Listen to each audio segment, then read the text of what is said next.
Hello, everyone, and welcome back to From Fear to Fearless. This show is all about sharing stories of ordinary people who have done and continue to do extraordinary things despite their fear. Fear is a normal part of growth and change, but for many of us, especially for children, fear becomes a factor and it's hard for them to push past their fear. So, our mission for this show is to share stories of others who have pushed past their fear and done some amazing things. So, this show is always for everyone, but especially for parents, grandparents, aunts, uncles, or anyone who happen to work with children or other parents. So, what we hope is to share stories that will inspire you to share these stories with the children in your life and influence them and impact them in the relationship they have with fear. So we have a structure for this show. So I would like to share that before we start. So if you have to leave, our first 20 minutes, we have a special guest each week. We share their fear and how they pushed past their fear and are doing amazing things for others in their lives. After the 20 minutes is over, if you're able to stay with us, we'll continue into our wisdom circle, speaking more with our guest, and they'll share some tips, strategies to push past fear, either you or for your children. So today we have a very, very good friend of mine and an amazing lady. Her name is Sherri Leopold. She is the CEO of Option Creators, a 25-year marketing veteran, a mentor, a leader of Stop Self-Bullying movement.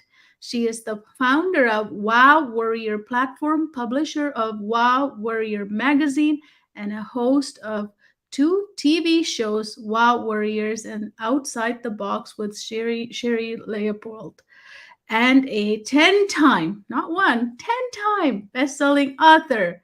Sherri, welcome. Thank you for taking your time to be here today with me. Oh, thank you so much for having me. It is totally my honor. I'm excited to be here. Awesome. So, this show, as you heard, is all about fear. We all have them, right? So, you had your title Choices Create Change, and change your choices, and your choices change. Hmm, interesting. Tell us, tell us about that title. I think that some like one of the things people say all the time is, "Well, I didn't really have a choice," or I don't really have a choice. Hmm. And the fact is we actually always have a choice and we have infinite choices. Now, that's oftentimes our fear of what we think might happen might keep us from making certain choices, but it doesn't mean the choices aren't there. And my point in that title is that change is inevitable. Change is the only thing I think we can count on. It is the only constant in our life, right? And so when you change your choices change. So like if I was going to give an example, say somebody says, "Well, I don't know if I should pick this restaurant or that restaurant." Like I'm giving an easy example, but Hmm. like say, well, if I go there, I might run into so and so because they like to eat there and I don't really am having an issue with them, or like, so here's the thing, we're running through this series of things and fearing what might be, but the reality is you still have a choice, right? And anytime you worry about that or get fearful about that, I think that the truth really is that it doesn't matter if you make a quote unquote bad choice or a wrong choice, because the moment you make a choice, you have a zillion more. Like, right? There's another one right there waiting. If I say, "Oh, I'm going to go eat here," and then the Uber doesn't come or they cancel, like something is always happening. And each time we make a choice, we get to make another one. And you know what? If you don't like what's going on, make a different choice. But you're not locked into any one. And I think that's the thing, Camila, one of the things I say is that like that fear really oftentimes keeps people from making a choice. But I think that it's really important for the viewers to understand that inaction is a choice. That Mm-hmm. is a choice. And that when you step into inaction, the only choice you now have is to react to whatever happens. Yes. That's actually where the difference is. When you make a choice, it will create a change. It will create a whole host of other choices that you get to make. But that's you putting yourself in the power seat, right? If I Mm. make a choice and it's not turns out to not be the best one for me or for the situation, I get to make another one. But if I don't make any choice, I just have to react and wait and see what happens with what other people's choices create. Yeah. So I just encourage people to stay in the driver's seat and in the power seat. Awesome. But were you always like that? Let's go back a little further when you were younger. Tell us something that you had to overcome or push past that. Sure. I grew up in a home with domestic violence, and it was not directed at me.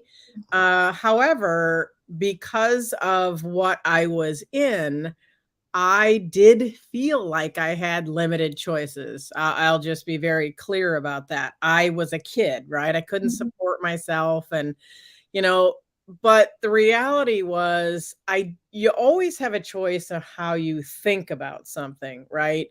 And I when I was about 12, and I had to witness my mother being abused. That's what the abuse in the home was. And she was such a strong woman. I did not understand even back then why she chose to stay in that situation. I think even then I knew that she was making a conscious choice to stay there. I just really didn't understand why. And as I got older, and as I said about when I was 12, we had a particularly rough incident, I guess, if you will. And I must have said something to my dad, who was like the most amazing person on the planet.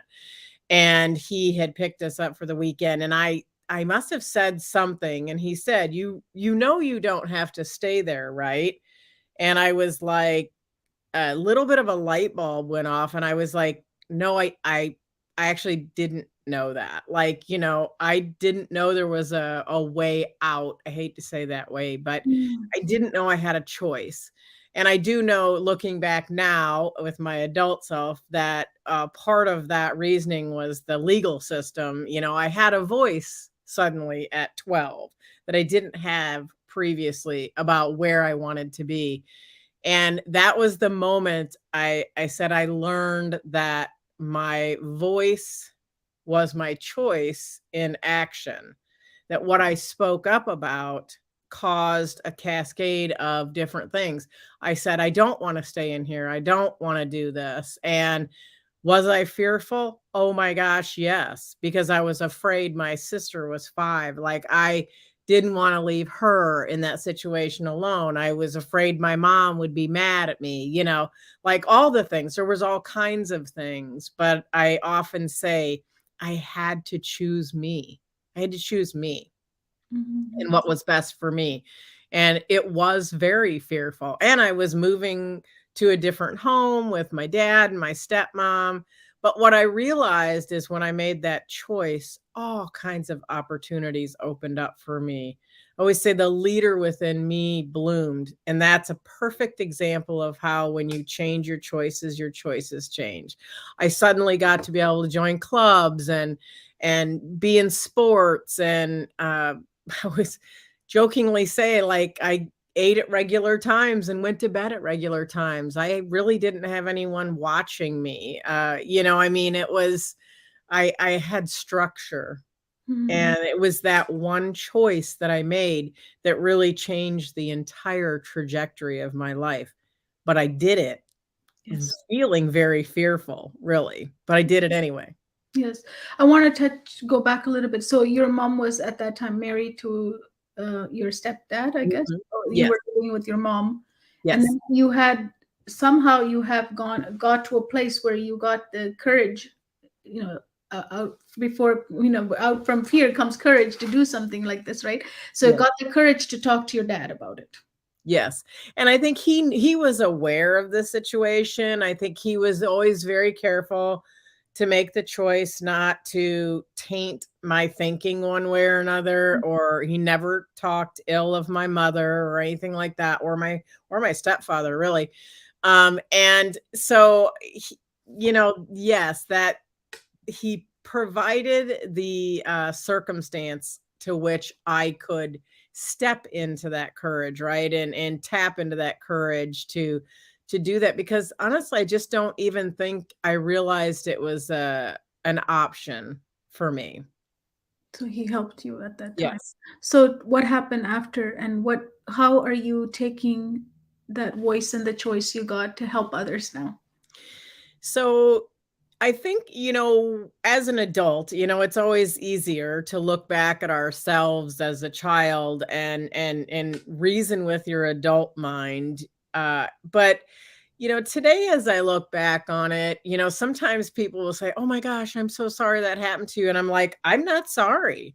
I'm not sorry. For me, I'm filled with gratitude. Every single thing I've ever gone through has made me who I am today. Mm. So I don't feel, sorrow over that. I feel gratitude for the things that I learned. My mother was an incredibly strong woman, and I saw this element of her life where she wasn't as strong, and that was a little perplexing to me. And I think that's really led me down the path of the Wow Warrior platform, which you mentioned before, is really standing up and standing out as the unrepeatable miracle that you are, literally falling in love with yourself exactly as you are, and knowing that you don't need anyone else to complete you. You are complete as you are. And that really, I believe, comes from seeing her in that situation and feeling like maybe she didn't have a choice. She Mhm. did have a choice, always. And I always say sometimes all the choices seem crappy, but maybe one is less crappy. And I feel like that's what she was doing, was making the one that felt less crappy. And but there was collateral damage, and sometimes that happens. But I say collateral damage, but it's made me who I am. So it's not really damage. It was actually more formative, truthfully. So I don't know if I answered your question fully, No, but but parents sometimes, even my mom, I grew up in an alcoholic family myself. My mom chose to stay, right? So at that time, I was mad at her for staying, of yes, course. I'm like, why aren't you taking me and leaving? Why don't you give me the safety place? Why are you doing this to us? But now I look back at her and I don't think I've ever met anyone strong as her. And 100%. And I, and and even I that's exactly what my point was. She was doing the best she could with yeah, what she knew mhm, at the time. fine. So she made me so strong. Yes, 100%. And So and I same. she taught me what other men cannot treat me as. Yeah, Or what will I not stand for? You know what I mean? And what I stand for. So I, through 100%. her pain, I actually learned a lot. So it does give the children, you know, at one point we're lost and helpless and hopeless. But when you survive that, you do come out with the characteristics that your mom stood for whatever reason. And I have forgiven my parents too, because they did it with what the knowledge they had at that time, right? Everybody don't, I mean, no parent ever want to say, I want to hurt you. Right. And I think, when you were talking about that, those characteristics, I think, what my mom really was resilient. Yeah. And that is me as well. I am resilient as a result of that. She had other things that she dealt with growing up that were different than mine, which contributed to that ability to withstand things that were uncomfortable. Mhm. Um, and maybe stand in the fear and do it anyway. And I took all of that as a learning lesson. I've often said I don't know if I know anyone or have ever known anyone that was as strong as she was. Mm. Uh and that was the confusion for me. And even as an adult, but it took my adult thinking brain to sort of sort through and say, you know what? Okay, I get it. She was being strong in that area at that time. It just didn't come off that way to me as a child. Mhm. And for me, a lot of it was a lot of cultural. So for me, I had to get some of the stuff she actually planted in my as a seed into my mind. I had to get rid of because I'm like, I'm not going to bother, my changing my life for others. Right. I'm as you said, you're fulfilled and you're whole as you are. You don't need other people's validation to be whole person, right? So that's also something she taught me because she was always worried about what other people will say, right? That was a big Mhm. part of why she was sacrificing a lot of things. And I grew up to be no, I don't care what other people think. I'm going to do the right thing.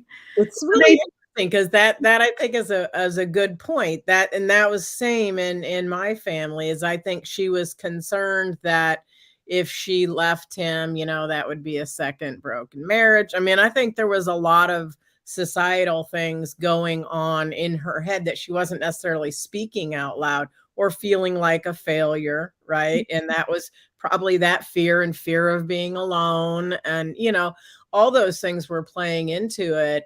But as a child, you have such a simplistic view of the world. You can't really see that that person is going through those things and thinking those things.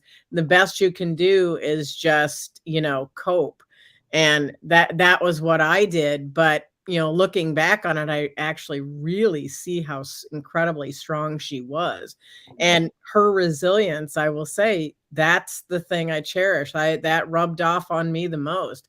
Like, I will not give up when things get tough, and that she didn't either.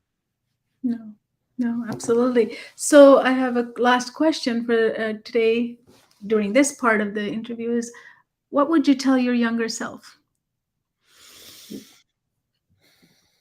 Oh gosh, it's Of such a course, hard. about fear. It's about fear. What Yes, would you tell your it's such younger a self? hard question, but I think it's the same. I would just say, it's okay to be fearful, or it's okay to feel that feeling, but to feel it, not be it, if that makes sense. Mm, It's okay. That's an emotion, right? To have, but there, allow space, for all the other things as well, because and it's a temporary thing. I believe that, fear is very temporary, and it's also usually attributed to the unknown. And I think I'd say to my younger self, it's okay if you don't know. It's okay to not know. mhm, That mhm, part doesn't really require fear. You can just be. Because that's something I've learned as an adult. Is something doesn't have to be good, it doesn't have to be bad, it can just be what it is. It can just be a fact. mm. What is that one thing made you speak up to your dad? Is it the dad asking you, your dad asking you, or you just spoke up because you talked about voice and choice? I think it was him saying, you don't have to stay there, and Mm, I did not know that. I actually didn't understand that that was an option, and so when I did know it was an option and a choice I could make, I made it. And it was self-preservation, partly, I suppose. It was a yearning for that structure and stability that I wanted, that I knew was there, because I went to my dad and stepmom's house every other weekend. I mean, mm, I saw a different side of what I was living normally, so I knew there was something else out there, mhm. that was different. And when I got the hand to say, "Do you wanna come?" I was yes, because like I said, I chose me. Yeah, it's important. Yeah, that's the hard part. Choice. We're going to continue this conversation, Sherry, with in our wisdom circle. So thank you so much for being here today, Sherry, and thank you for tuning in to our show. We will go live every Wednesday at 11 a.m. PST. If you are interested in making learning easy for your child, book a free clarity coaching call with one of our certified coaches. You can go to www.learningsuccessacademy.com. Until next time, see what's on the other side of fear. Let's ignite and inspire children to push past their fear and make fear not a factor for them. Let's help our kids learn and grow fearless. Let's influence them and impact them to see unlimited possibilities. Thank you, and I'll see you next Wednesday at 11 a.m. PST. For those of you who are able to stay with us, I like to ask Sherri more questions about her ability to how did your relationship change after you left your mom? Was she upset? Yes, and actually, the interesting thing is, 'cause I'll be very transparent, I was afraid to tell her. Um, I and I bec partly, I think, because I didn't want to hurt her, you Mm, know, but I wanted to go more then I was worried about that. So that was a fear I had to a hurdle I had to overcome. But I did actually ask my or I don't remember if I asked my dad or if he asked me if he wanted I think he asked me if I wanted him to tell her. And I said yes. And I remember just thinking, oh, I like the fallout, but there really wasn't any. I know she was upset. And I probably because I think it was a moment that she felt failure, like she had failed me.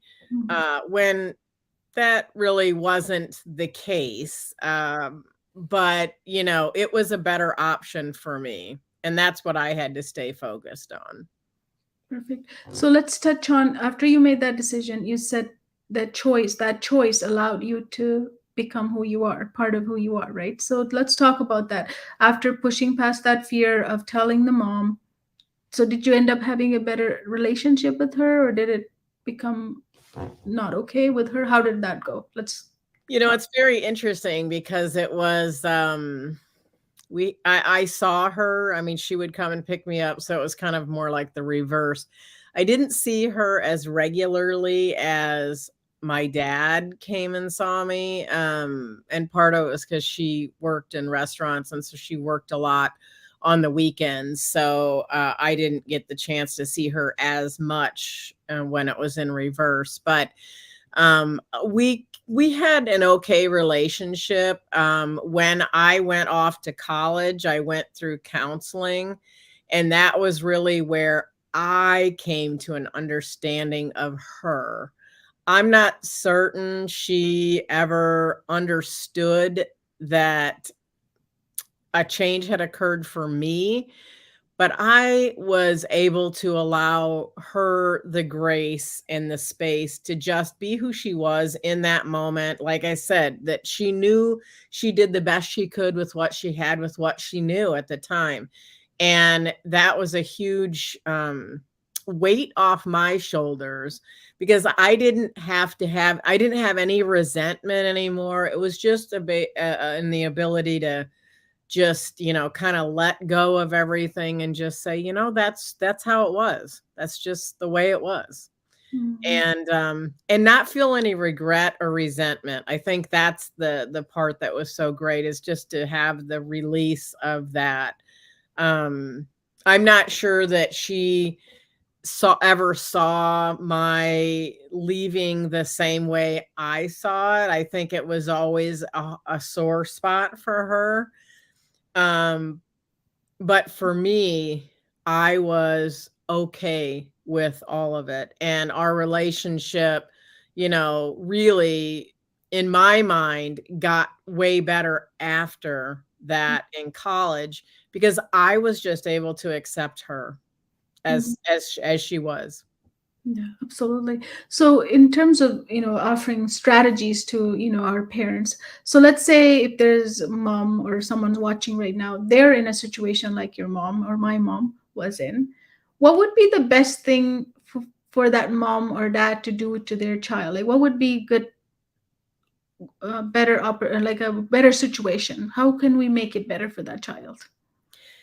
I think part of the important thing that maybe was and it might have been maybe it was missing for me was understanding that what was going on in the surrounding situation, like if there were fighting or there was discontent or whatever, that it actually didn't have anything to do with me. Mm. And, I think sometimes as parents, if parents are arguing or whatever, I think sometimes they're unaware that their child is absorbing that, whether it's the words, whether it's the tension, the emotion that's being expressed, just I think maybe a higher level of awareness of the fact that the things that are going on, even if you think that you're doing them in quote private, it still is affecting your child, and to be very open and honest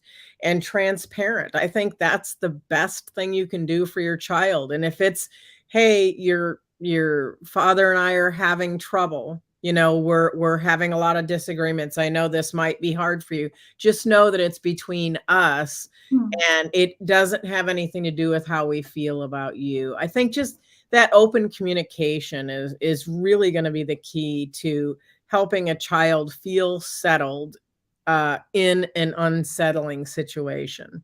Yeah, absolutely. And I think that's what I think from my experience with my mom is her not talking to me. I never got to know what was going on in her mind, right? If she had shared with me, I might have even helped her in a way that I didn't make her feel bad, because I've always made her feel bad that you're wrong for staying. Hmm. My position was, you're wrong for staying. You should not stay. We have to leave.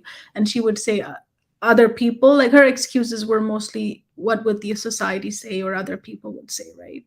So that didn't flow with me either, because I'm like, we're suffering. Why do you care about other people? Right. Yes, and I think we need to point out, for parents, in the understanding is that a child doesn't have the same formal operational thinking. Like, they don't have the brain capacity to think like you do as an adult. You have to meet that child with the ability that they have to think at the age that they're at, and relate to them in a way that they can understand, that is simple, that is open, but very honest. And I think even to the point of, admitting that you're having a hard time, or that you're conflicted, or you're not sure what to do. I think, that part is just being open about feeling like you aren't sure what to do is actually a comfort for a child, because they look at a parent like they're always right. Like every parent always knows what to do at every juncture, and it's just not true. I mean, we're human beings, and we're all fallible. And but I think that open communication is saying, I'm doing the best I can right now. I know this is stressful, acknowledging a child's feelings, and also asking, what are you feeling right now? I think, questions are always the answer in my mind. And I think sometimes parents will try to keep things silent, like that's better, just to lock it up and not talk about it, when in reality the child will feel more settled if they feel like they're part of the discussion, even if it's, how are you feeling about things right now? How are things going for you? Just the open communication. It's by far the best tool in a parent's tool belt, is to ask questions.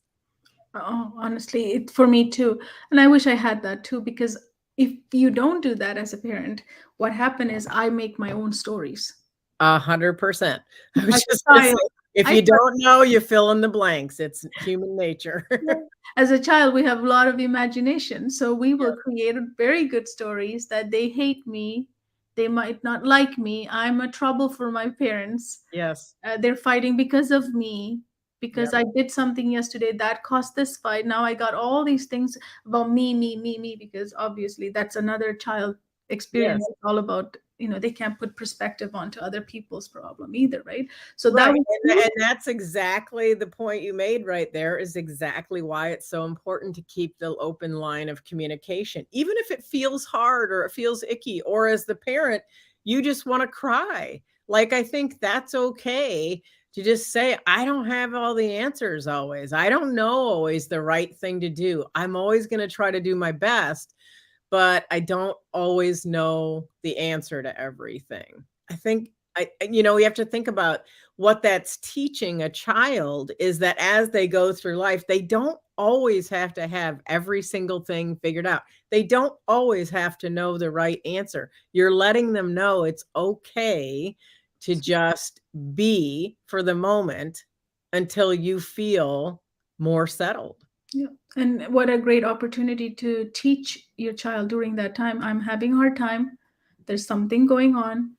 Let's do something to take our mind off for a bit, go for a walk, watch TV, like something, right? You Yeah, teaching those hoping mechanism later in their life that will come, rather than just saying, I can't talk to you, because my mom was just blank, shut door. She would never talk unless, if I demand her to answer me something. So which right. eventually led me to, feel like I was not capable, I was not here to be, and then that's how I ended up trying to commit suicide, right? So I went into that place. So you don't want your child starting to create their own storyline. Right. That's very important when you're in a situation like this, for sure. Yeah. And I think, you know, the fear can really, you know, make you want to withdraw inside and literally clam up. But I think it's actually the problem with it is that if that's what you're doing as a parent, the fear then becomes contagious, like you said, and it bursts a seed and then a story that might have nothing based in reality at all. Because when you leave things unsaid, that child's going to fill that in. And as you said, with the imagination and with the what if and all those other things, you know, could be just set completely aside with just an open dialogue. Say Mhm. this what's going on.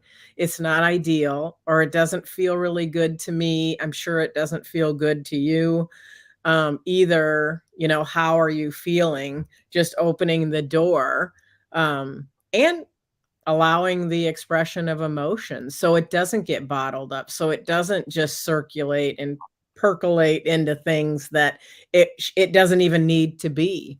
Yes, absolutely. And my father, with the with choice of word, he would say, like, if you don't pass it, or else. Now, or else means very scary to me, right? What is or else? Like, what are you going Yes, to do to me, right? Then you start imagining, what is he going to do? And it's like simple as, get not getting the right grade at school. You bring a report card, you're going to be in trouble because there's a lot of C's, or you're not doing well, and you probably skipped a couple of classes because you did not want to face it, fear of right. facing a problem, instead of asking what's going on. But the parenting has shifted too, right? This is me talking about my parents, and our parents lived in a different era Yes, where parenting was or else. yes. The fabulous or else. So that was always, you were induced in fear. You Yeah. don't know what you're going to do next to get in trouble. There's so many options. I had 3 older brothers. I saw a lot of things I could have done. They were So, they were some trailblazers in the troublemaking. yeah. So therefore, the words, right? As a parent, you're choosing to use Yes. puts a lot on off of the child's mind, because now you're approaching it in a new way. You're relaxed, even if you're, because some people say don't share anything with your kid when you're having a big problem like a divorce or something. They say don't say it. Like with my son, he was 4 or 5. I told him everything, like not everything meaning like not everything in terms of what's exactly happening Yeah. behind the madness and all that, but in terms of we're separating, we're gonna get a new place, life is going to change. We got a Yeah, lot to and go those are through. all very simple concepts, like I was saying before. You know, it isn't that you have to sugarcoat things, it's that you just say what the things are, because we're separating and we're gonna go live in a different place. Doesn't have to be good or bad, it's just part of the fact of the situation, right? Like, if you're, you know, overtly crying and half hysterical while saying that, they will a child will inherently think that it's a terrible thing, something really bad is happening. And, being able to ground yourself sort of in the middle, if you will, and just be able to use language without a crap load of emotion attached to it, and just state what's going on and allow them the space to have whatever emotion they're going to have related to the situation. Because if you come in with one and drop the information with loaded with emotion, they will just interpret this as the emotion I need to have attached to this. Yeah, very. That's a choice thing there, right? When you choose to go in the neutral and say, "This is what's happening. I wanna make sure you understand. These are the things that are gonna happen," and you're very calm exterior, and you're not going or like that, like, because whichever emotion you inject into that, they're just gonna receive it and say, "This is what this means. I'm mad, we're moving," or "I'm hysterical, everything I know is falling apart," right? Like, you get to make a choice that will create a change, right? You change the choice and do the neutral, then that child can sort of feel their own way through that. And you can encourage and nurture that child through their reaction to it rather than giving them a reaction. Mhm. And what do you think a parent can do with their child to encourage choices? Because one of the things is we don't explore choices. We Right. Mm. So one of the things I've worked with preschoolers for like 15 years, and I've also worked with teenagers. Now I say preschoolers and teenagers are actually very similar. They just have to feel like they have a choice. So it isn't where you run into problems, I think, with both is when you say, "This is what you're going to do. You do this, this, and this." And I'm not a fan of that. I'm a fan of choices, choices create change, right? Mm. So I'm a fan to say, here's this outfit and here's this outfit. Which one do you choose to wear today? Mhm. Instead of saying, I laid your clothes out, here they are. That isn't teaching choice, right? That isn't, or what color socks would you like to have today? I believe, and I see my children doing that with their children, which I'm so proud of, is seeing them allow their children to have choices instead of just saying you're doing this. I don't know that that method of raising children really raises healthy children. Mhm. And sometimes we do what we know, and that's a lot of times where the way our parents were raised, no, this is the way we do things. One of my pet peeve sayings. I'm like, you can do things 100 different ways. There isn't just one way to do anything. You know what? And the reality is, doesn't matter how you get around the bush. If you need to get around the bush, as long as you get around the bush, you can go under, you can go over, you can go aside, you can plow a hole through the middle, right? You can go 100 different ways. So the point is, you know what? Just choose. And if you get stuck one way, then go a different way. But you have choices, give choices. That's the most important parenting tip I think I could ever give is always give your children a choice of now you don't want to say just unlimited because sometimes they can't fathom out that big, but giving them two or three and saying which would you prefer or laying some things out, like even to eat, for a snack, we have this, this, and this. What are you feeling like having today? Or what are you feeling like eating right now? Like those are choices. When we are presented with options when we are young, we will understand that we always have options in our And life. control. And that option creates feeling in control, right? Which is important Correct. characteristic. Yeah.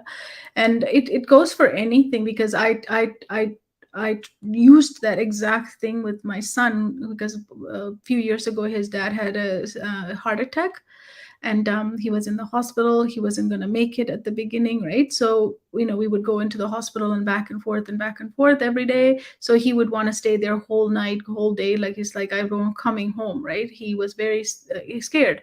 So then I had to sit him and I have to tell him, okay, let's start going through all the outcome that can happen. One is your dad's gonna wake up in a few days and walk out of that hospital with you, and you're gonna go back onto your trip that they were planning to go, right? And then I started coming, one by one into the, part of that he will never make it, and you have to say goodbye to him. And I'm not even kidding. After that conversation with my son, his face shifted. And then anytime we were coming back from the hospital after that, he would say, if I looked like a little bit sad, he would say, Mom, one of these options are going to happen. Don't worry about it.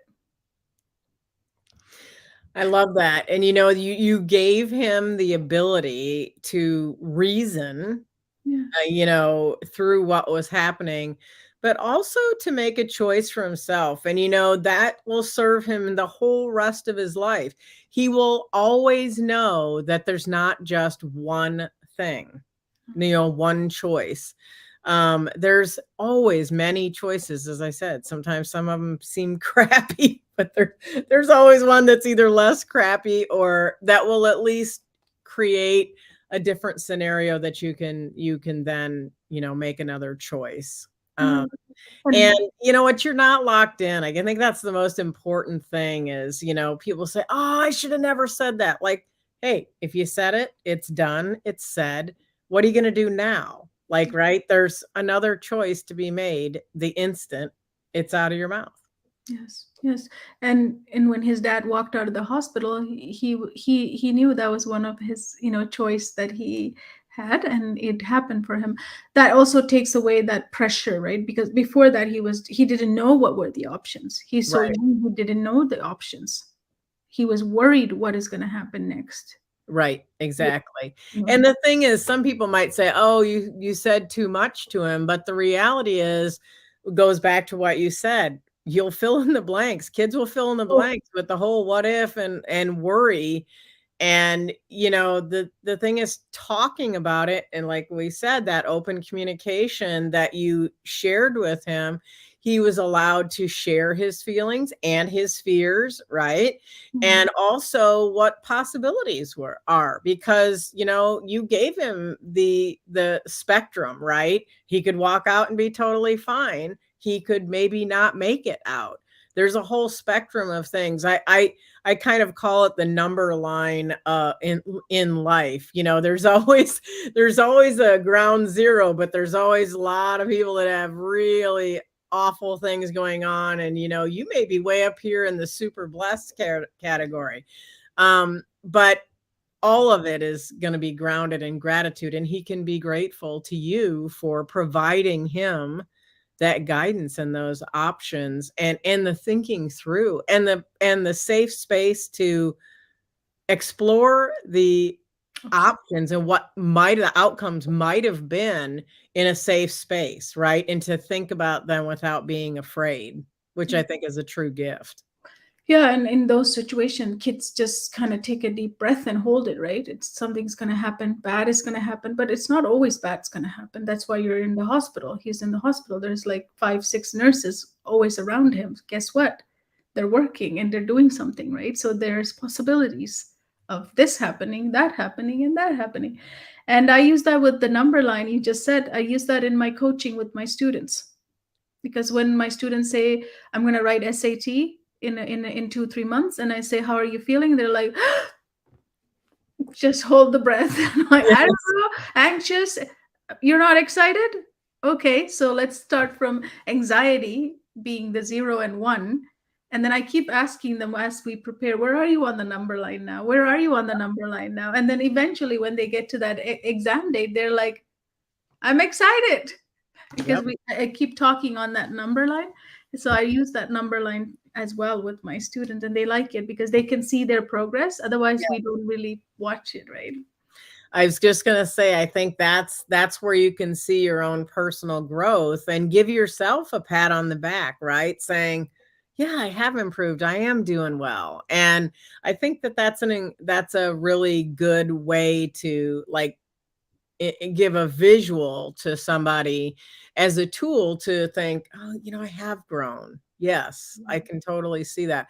Because when you teach that one time, it's applicable everywhere. Although it might have been for the SAT, like that was actually a tool Yeah. that you taught, right? Like that's a applicable tool in a relationship or, trying to get a job or, going for an interview, all those things. Like you can go through that same process as you prepare and plan getting married, and all the stuff that goes with that and planning weddings and, things like that that have inherent stress in them is how am I feeling about that? And on that number line, right? And as you go through and you go through that process, I just think that it's a great tool to have given. Yeah, and anytime you can ask the child too, like, how are you feeling? 1 to 10, like scale of 1 to 10, what are you feeling? And if you keep asking them, it's not like instead of asking how are you feeling, because they're gonna be like fine. Now they have to change their word because you can't be 1 and fine and 10 and be fine. Right. Correct. You got to be crappy at 1 or 0 and 10 and excited and amazing, right? So you Yeah. can't use the word because if you ask a teenager, they're always like, "Yeah, I'm fine." Oh, how Yeah. fine So are you? is that like a fine 2 or a fine 9? How fine are you? That's right. Yeah, that's a good way to ask it. How fine are you? Fine So I too. always bug my students. So you're fine. Okay, let's talk about how fine are you. It encourage them to use other words, right? Yes. Good. Good is the big one. I'm good. How good are you? Where are you? So it puts that number beside it, actually makes them smile too, and they have to think about it. Am I 5? Oh, am I 10 today? So it helps them, yeah. And parents can do that too, right? With their child, instead of Absolutely. asking how's your day, out of 10, how was your day? Give it a rating. Yeah, and I think even on the fear, if somebody's afraid of something, like how afraid Yeah. are you feeling? Is it a 2 or is it a 10? Mhm. And navigating that. And I think it's really a process of giving the power back to the individual, the child, whoever you're talking to actually own the number and sort of hold space with it, right? Because when you hold space with it, you have the opportunity to move it up or down, right? Based upon what you do. Uh, and I like that. It gives it back the ownership to the person. And it gives them a choice, options. Yes, it does. Creates options. Oh my gosh, how awesome is that? Right? Because otherwise they're just gonna say one thing. There's no option. Now you have so many options. You can be 5 one day, and it also shows them you actually are fluctuating. Yes. You're not always 10. Don't tell me you're always 10. I don't have every day 10.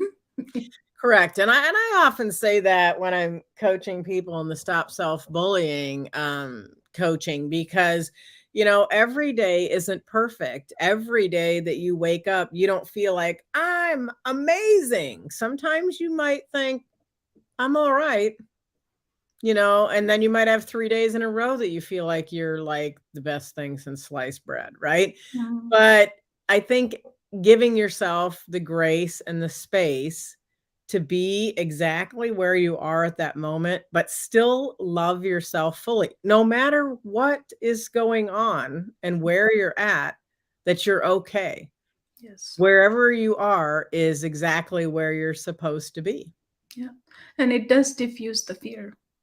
Yes, When I 100%. yeah, I find with learning, when it comes to learning, when you ask that question and you figure out where you are, and as you move on that scale one day at a time, yeah, it shows growth, as you said earlier. So thank you so much. Do you have anything else to add to our conversation today? Sure. I think the one thing I would recommend is that when anyone is managing an emotion like fear, especially or stress or anxiety, I'm also a licensed brain trainer, so I'm gonna always lean into get your body doing some movement, Mhm. whether it's weight training, whether it's walking. It doesn't matter what your physical capabilities are. If you feel like your kids are stressed out about something or you're having a stressful family situation, um, take them to the park, go fly a kite, go run races, go make up some game, go play hopscotch in the driveway, whatever it is, get moving, put on, we used to do this all the time when my kids were little, especially. I would just turn the music on and we would just dance ridiculously around the house. It would be dance party. And the thing is, that was because it changes your brain chemistry. And when your brain chemistry changes, it allows you to manage emotions better. So I would just really suggest that all parents understand the benefits of movement. I mean, it's great to sit and read with your child and things like that. And I am a huge advocate for that. But I think more often than not, if you will get into activity with your kids, it doesn't matter. It's the time spent, but it's also the movement that Yeah. helps manage the emotion. Absolutely.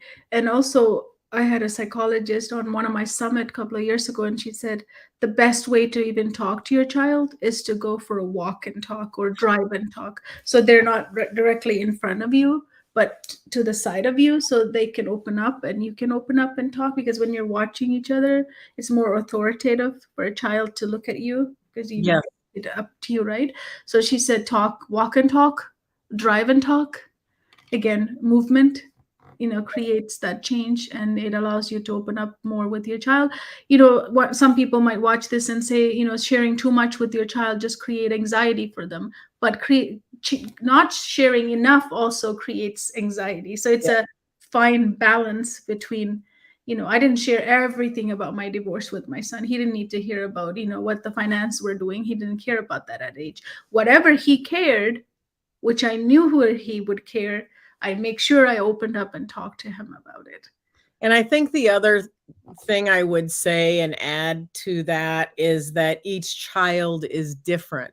So if you have more than one, be aware that each individual thinks differently. And even though they're in the same home environment or situation, they may be processing it differently and feeling differently about it.